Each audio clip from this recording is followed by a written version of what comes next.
In a village on the coast of Bangladesh, people are using mud to try to hold back the sea. It's all they've got.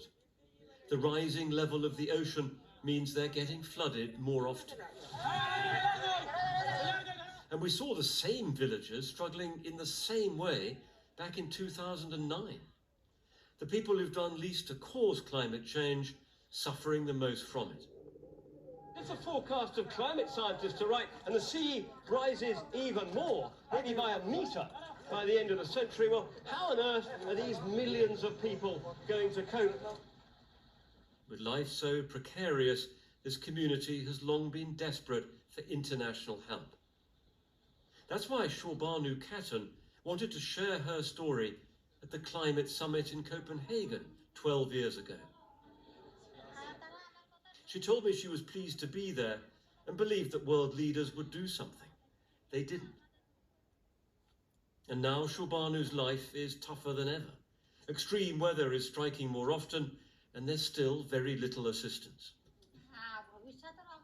We have no idea what we can do. If people can help us, then something can change. We don't have the money to move to other places. I have nothing that I can give to my children.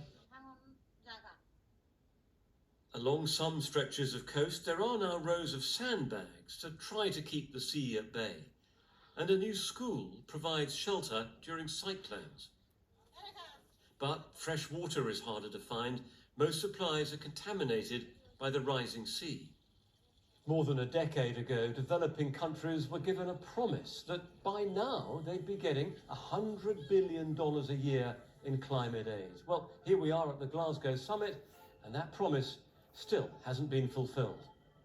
The 100 billion was just a promise that is not being kept, and its importance is that leaders who made the promise are not keeping their promise, and therefore these leaders have no credibility. Back in Bangladesh, Shobanu says she doesn't want her children and grandchildren to suffer more than she has. But they're facing a hotter and more hostile climate, so there's real pressure for the talks in Glasgow to get somewhere. Shukman, BBC News.